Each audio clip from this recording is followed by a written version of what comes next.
नरसिंह भगवान का प्रादुर्भाव और हिरण्यकश्यपु का वध। क्वासो यदि स सर्वत्र कस्मात् स्तंभे न दृश्यते। हिरण्यकश्यप कहता है, क्या तेरे भगवान स्तंभ में है? प्रहलाद जी कहते हैं, जी हाँ, मेरे प्रभु इसमें भी है। आपकी आंखों में काम है, अतः वे आपको दिखाई नहीं देते। हिरण्यकश्यपु कहता है, मैं इस स्तंभ को तोड़कर विष्णु की हत्या करूंगा। राजा तलवार लेने गया तो इधर प्रहलाद सोचने लगे कि मैंने कह दिया कि भगवान इस स्तंभ में है, किंतु क्या इसमें उनका वास हो सकता है? उन्होंने स्तंभ पर जो कान लगाया तो अंदर से गुरु गुरु की ध्वनि आई और प्रहलाद को विश्वास हो गया कि भगवान इस स्तंभ में भी है। उन्होंने स्तंभ का आलिंगन किया। अंदर नरसिंह स्वामी विराजमान थे।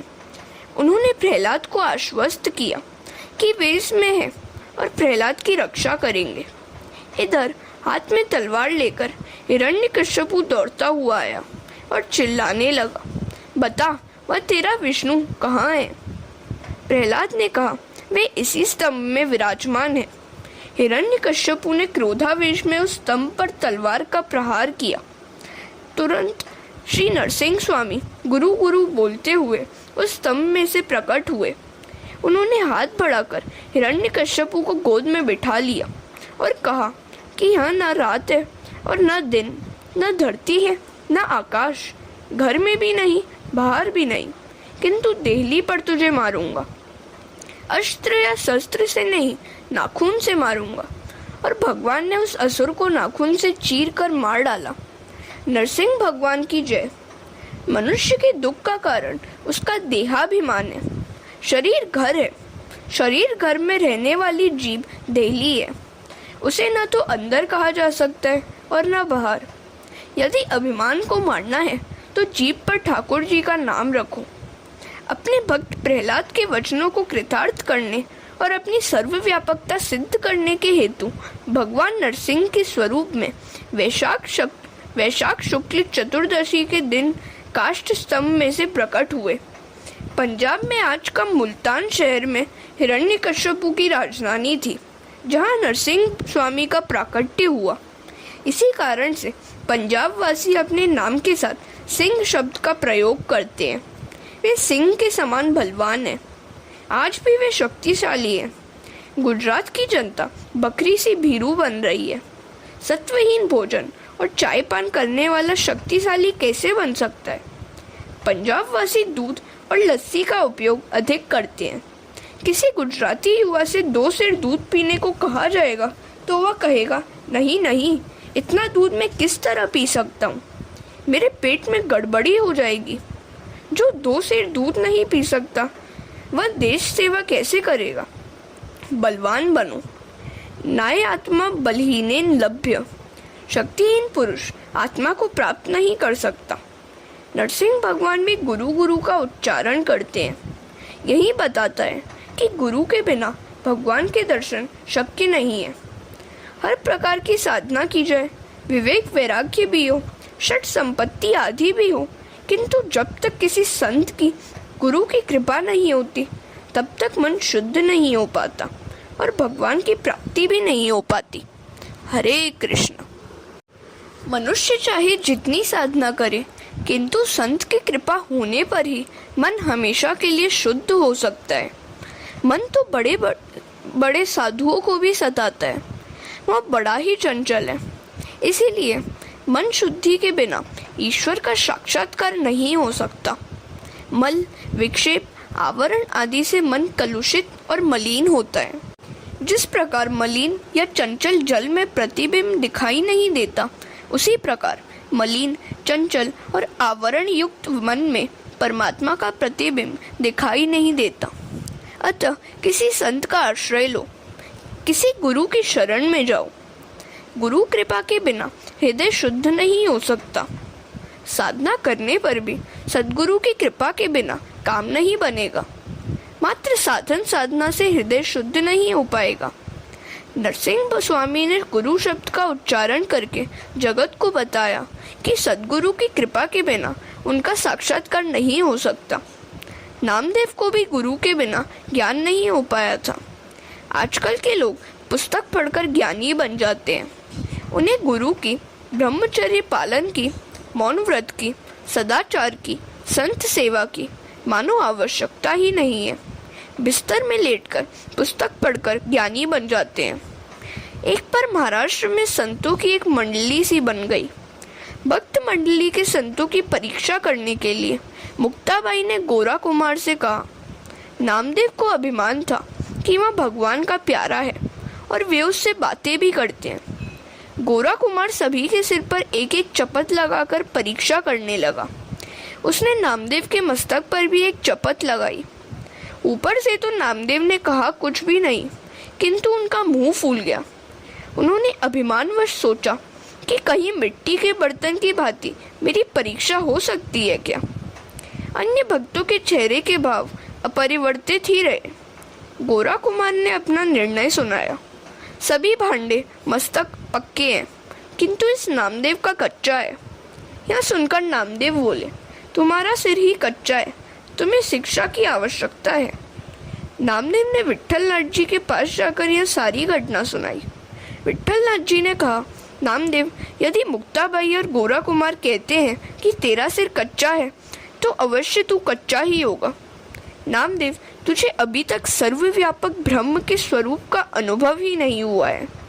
इसका कारण यह है कि तूने अब तक किसी सद्गुरु का आश्रय नहीं लिया है।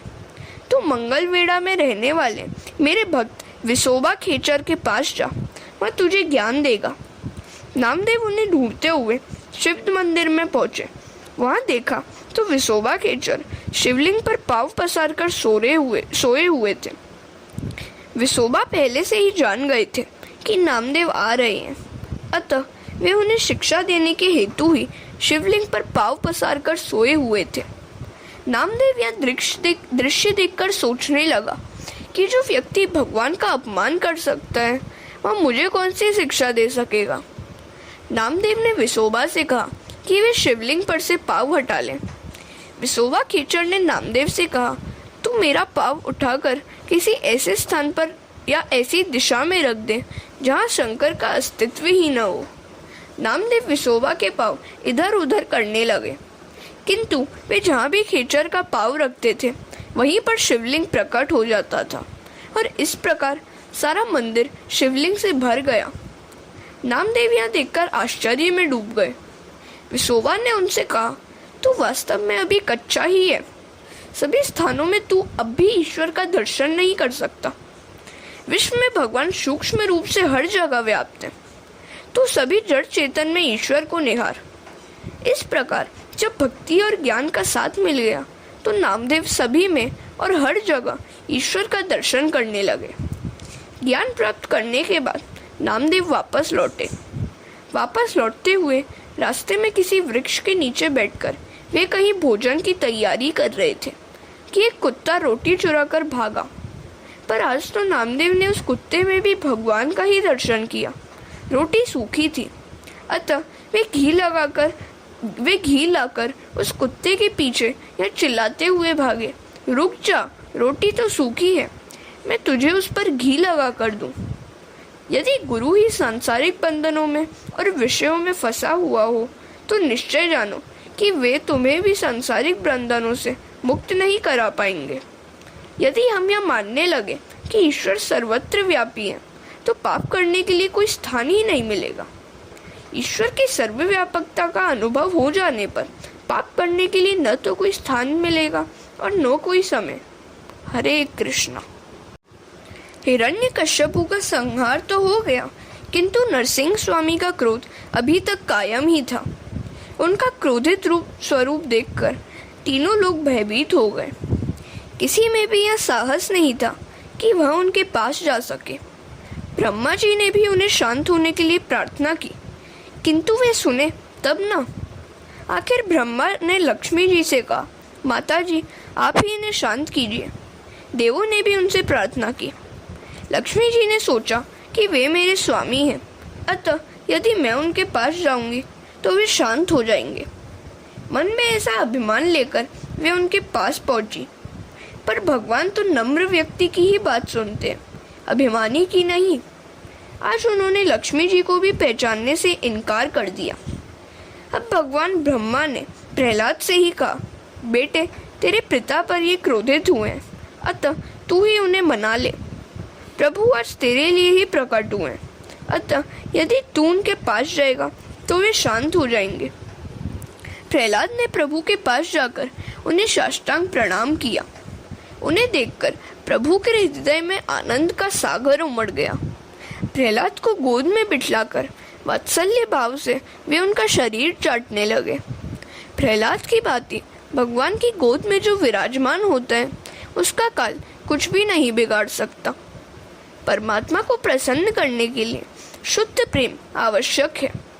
ज्ञान आदि की तो महत्ता ही कम है, शब्द ज्ञान आवश्यक नहीं है। अनेक बार शब्द ज्ञान प्रभु भजन में बाधक हो जाता है। अन्य की क्षति ढकने के लिए ज्ञानी बनाया जाता है, क्षति खोलकर रखने के लिए नहीं। प्रेम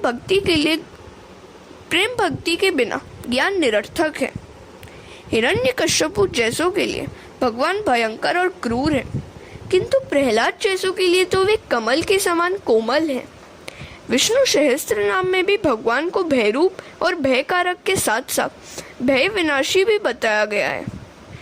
भगवान दुष्टों के लिए भयरूप और भयकारक है, जबकि भक्तों के लिए ये भय का हरण करने वाले हैं। नरसिंह स्वामी ने प्रहलाद से कहा, तेरे पिता ने तुझे बहुत सताया, मुझे प्रकट होने में जो विलंब लगा उसके लिए क्षमा मांगता हूँ। प्रहलाद की भक्ति की दिव्यता तो देखिए कि आज भगवान भी उनसे क्षमा प्रार्थना कर रहे हैं।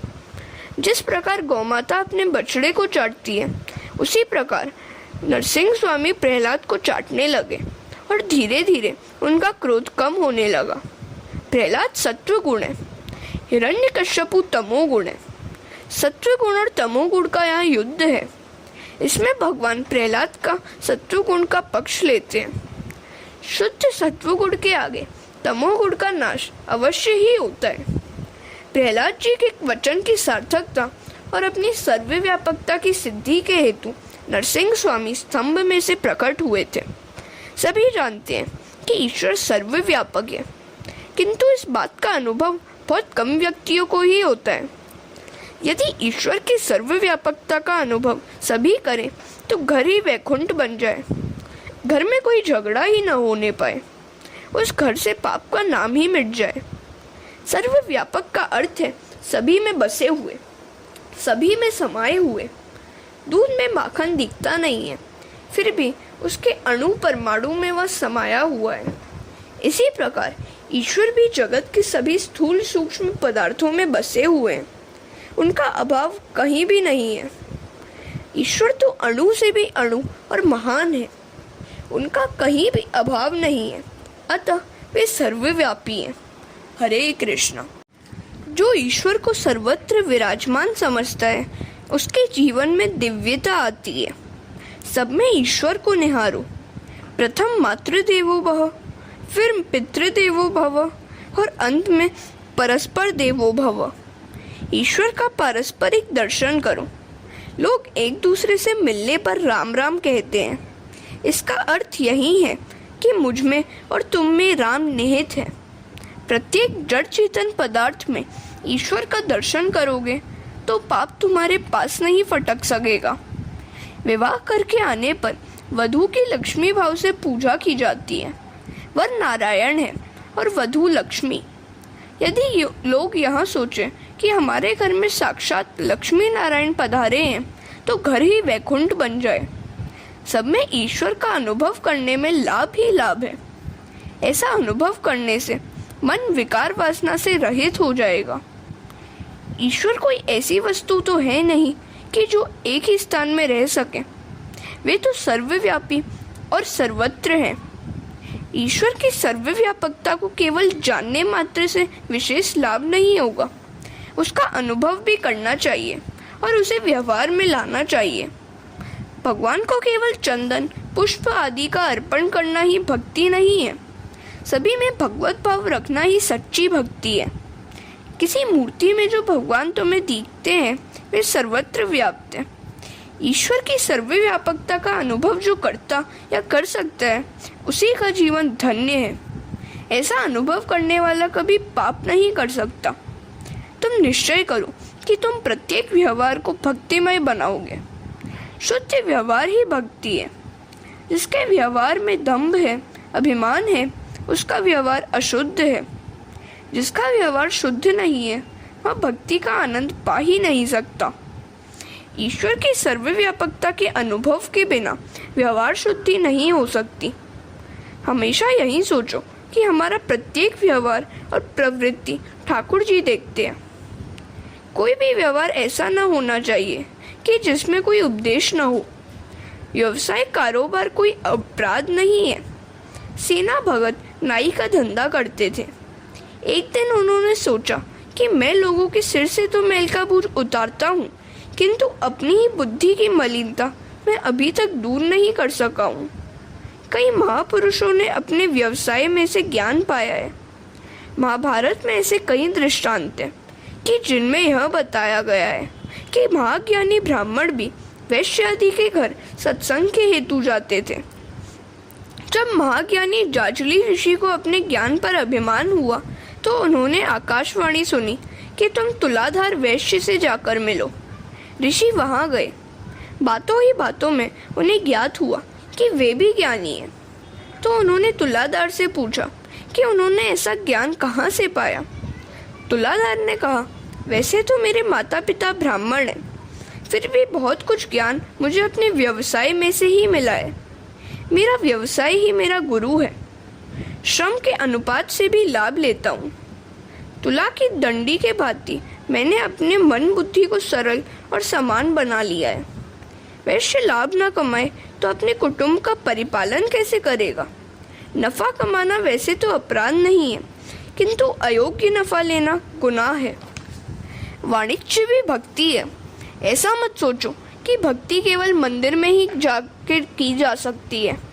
भक्ति हर जगह की जा सकती है। ईश्वर से अविभक्त रहकर किया गया व्यवहार भक्ति है। ईश्वर से कभी अलग मत हो। हरे कृष्ण। सुखदेव जी सावधान करते हैं, यदि मनुष्य ग्राहक में ईश्वर का दर्शन करके व्यापार करे तो उसका वह व्यापार भी भक्ति ही है।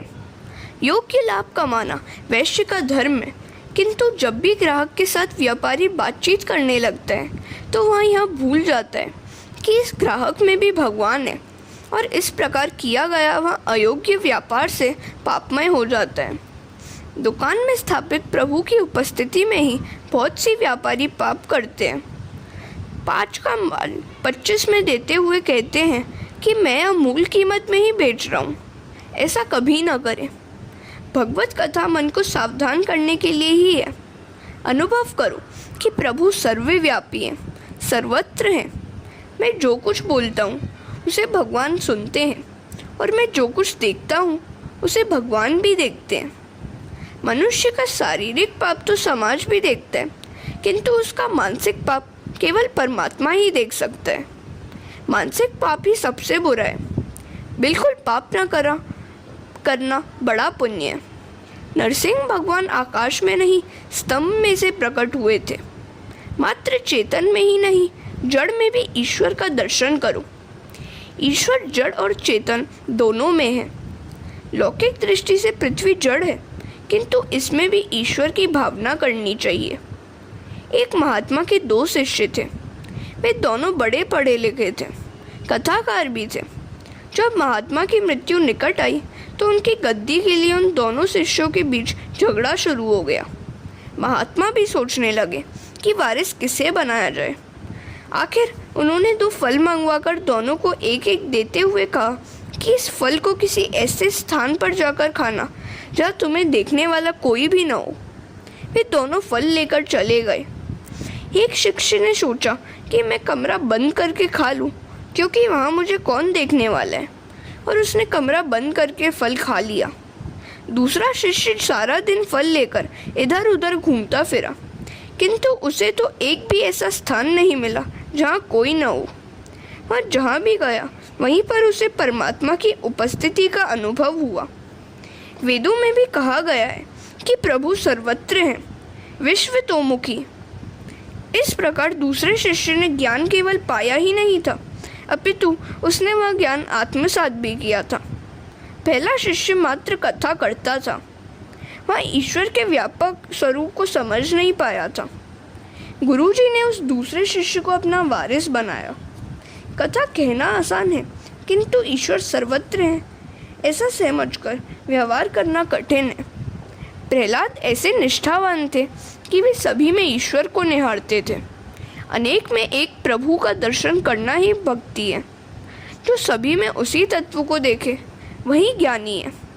ज्ञानी एक में अनेक का लय करता है। तुम भी उसी तरह एक में अनेक का लय करो। यह वेदांत की प्रक्रिया है। अनेक में एक को देखो। वैष्णव एक में अनेक को देखते हैं। शाब्दिक भिन्नता हो सकती है, किंतु ज्ञान मार्ग और भक्ति मार्ग में वैसे कोई भिन्नता नहीं है। हनुमान जी ने सीता को राम की मुद्रिका दी तो उन्होंने उसमें भी राम के दर्शन किए। एक परमात्मा ही सत्य है जो अनेक में बसे हुए हैं। अनेक में एक को देखना भक्ति है, एक में अनेक को देखना ज्ञान है। हरे कृष्ण। शरीर होते हुए भी यदि उसमें प्राण आत्मा का अभाव हो तो शरीर की कीमत ही क्या। ज्ञानी भाव में रूप रंग नहीं देखते, किंतु भाव में रूप रंग की सुंदरता के कारणभूत ईश्वर का ही चिंतन करते हैं। भगवान शंकराचार्य ने दुख से कहा था कि लोग मांस की देह की मीमांसा तो करते हैं, किंतु आत्मा की मीमांसा कोई भी नहीं करता। एक गृहस्थ का स्वभाव था कि वह साधु संत को भोजन कराए बिना स्वयं भोजन नहीं करता था। एक बार कोई महात्मा वहाँ घूमते फिरते आए। उस गृहस्थ ने उनकी पूजा करके उन्हें भोजन करने बिठलाया। घर में दूध नहीं था। उसने नौकर से कहा कि दौड़कर दूध ले आ। नौकर गया, पर तुरंत ही लौटकर उसने सेठ से पूछा, काली गाय का लाऊं या सफ़ेद गाय का। तो उन्होंने उत्तर दिया कि ज़रूरत दूध की है, चाहे गाय जैसी भी हो, पर महात्मा भोजन पूरा करें उससे पहले ही ले आना। नौकर दौड़ा और फिर लौटकर पूछने लगा कि बूढ़ी गाय का लाऊं या जवान गाय का। सेठ क्रोधित होकर मारने दौड़े। महात्मा ने सेठ से क्रोध का कारण पूछा। सेठ ने कहा, इतना मूर्ख है यह नौकर। कई बार उसे दूध लेने भेजा, फिर भी वह नहीं ला सका। महात्मा ने कहा, जो परमात्मा इस सेवक में है वही तुम्हारे शरीर में भी है। हमें शरीर की नहीं, शरीर में बसे हुए परमात्मा की आवश्यकता है। तुम दोनों में एक ही प्रभु का वास है, उसे मत मारो। सभी में एक ही ईश्वर का वास है। प्रत्येक स्त्री पुरुष में, प्रत्येक जड़ चेतन स्थावर जंगम वस्तु में उसी प्रभु का दर्शन करो। जगत में मूर्ख कोई नहीं है, ईश्वर के ही सभी अंश हैं। जो अन्य को मूर्ख मानता है वह स्वयं मूर्ख है। हमारे देश में तो पशु की पूजा की जाती है। भैरवनाथ का वाहन कुत्ता है और शीतला माता का वाहन है गधा। अतः कुत्ता और गधा भी तिरस्कार्य नहीं है। ईश्वर चैतन्य रूप से सभी में है। अतः तुम अनुभव ऐसा करो कि ऐसे स्वभाव वाले की प्रत्येक क्रिया भक्ति और ज्ञानमय होगी। नरसिंह भगवान ने प्रकट होते समय गुरु शब्द का उच्चारण किया था। यह सच है कि ईश्वर सर्वत्र है, किंतु जब तक सद्गुरु की ओर से दिव्य दृष्टि न मिले तब तक ईश्वर के दर्शन नहीं किए जा सकते। जो जितेंद्रिय है वही स्वतंत्र है। स्वातंत्र्य मनुष्य को स्वेच्छाचारी बनाता है। अतः स्वतंत्र और स्वच्छंदी न बनो। बुद्धि का कभी विश्वास मत करो। किसी संत को गुरु बनाकर उसके अधीन रहो। जो तुम्हें पाप करने से रोके, ऐसे किसी संत के अधीन रहो।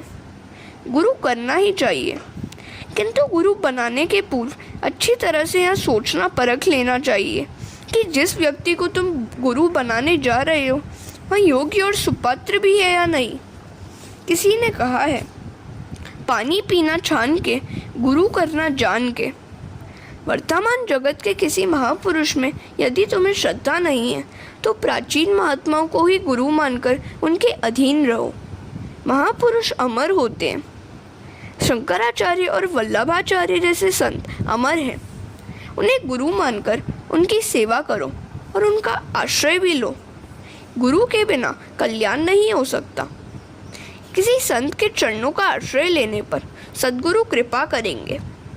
यदि वे संत कृपा करेंगे तो तुम्हारी मानसिक वासना और विकारों का नाश होगा।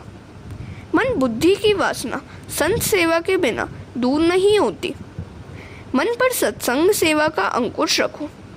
बुद्धि को किसी संत के चरणों में लगा दो। जब तक बुद्धि परमात्मा से विवाहित न हो जाए तब तक उसे संत के अधीन ही रखो।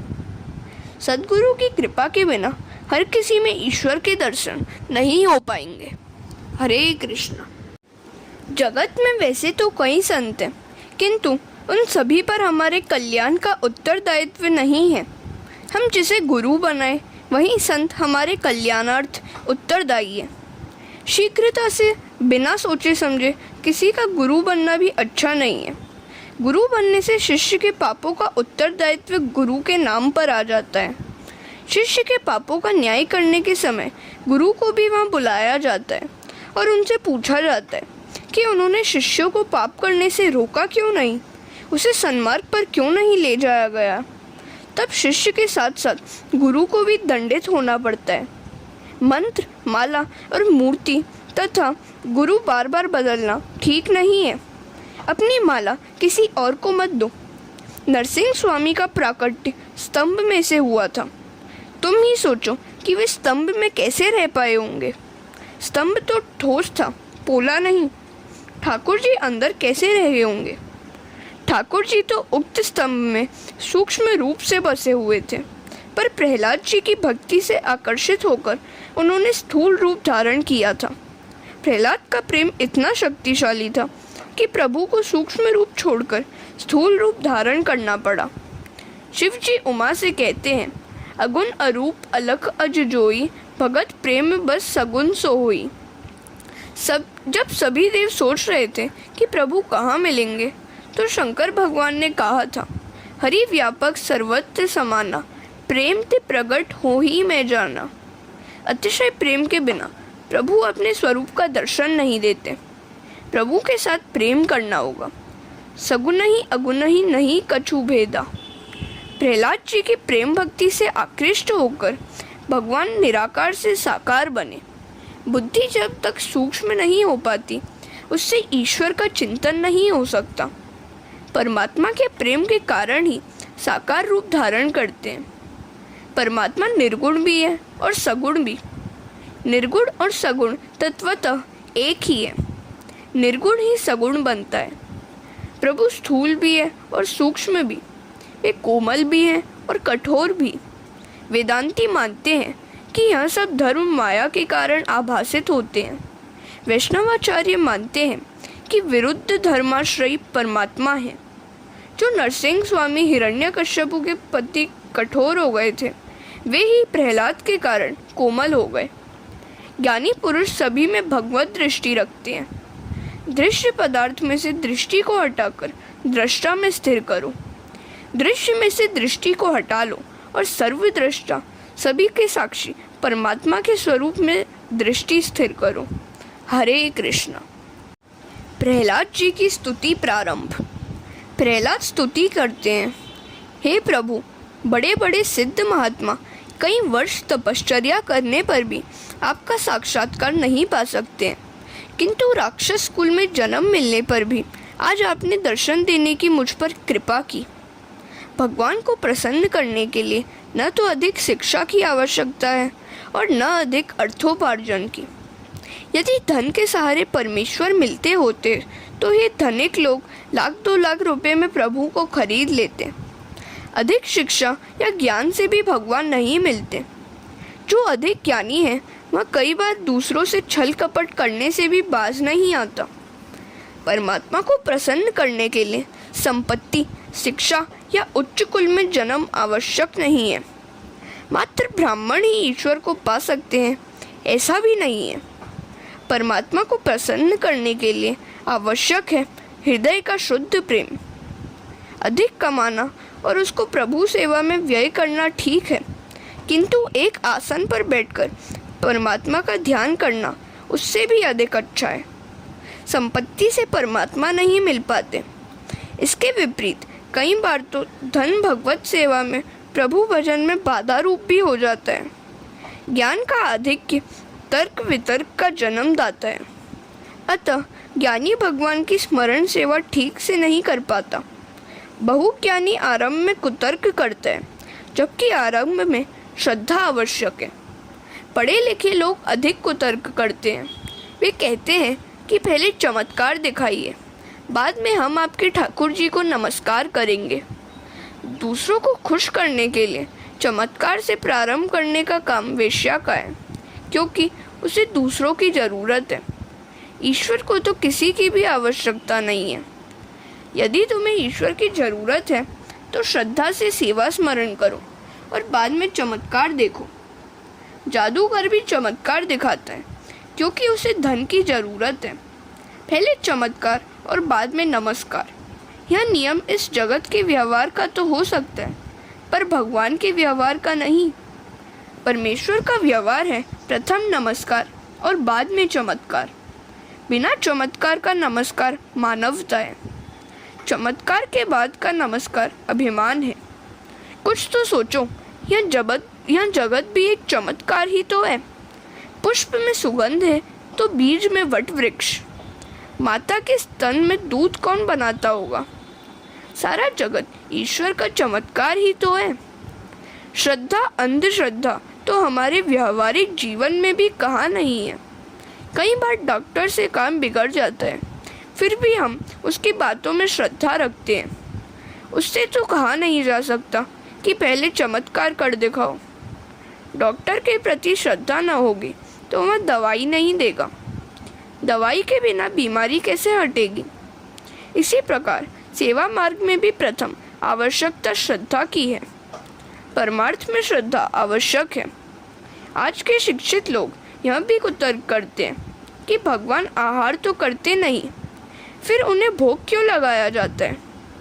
थाल में से कुछ कम तो होता नहीं, पर वे यह नहीं जानते कि ठाकुर जी भोजन नहीं करते, किंतु सार तत्व का आहार कर लेते हैं। वे रस भोगता है। यदि वे सचमुच भोजन करने लगे तो इस कलयुग में कोई भी भोग लगाएगा भी या नहीं, इसमें भी संदेह है। हरे कृष्णा।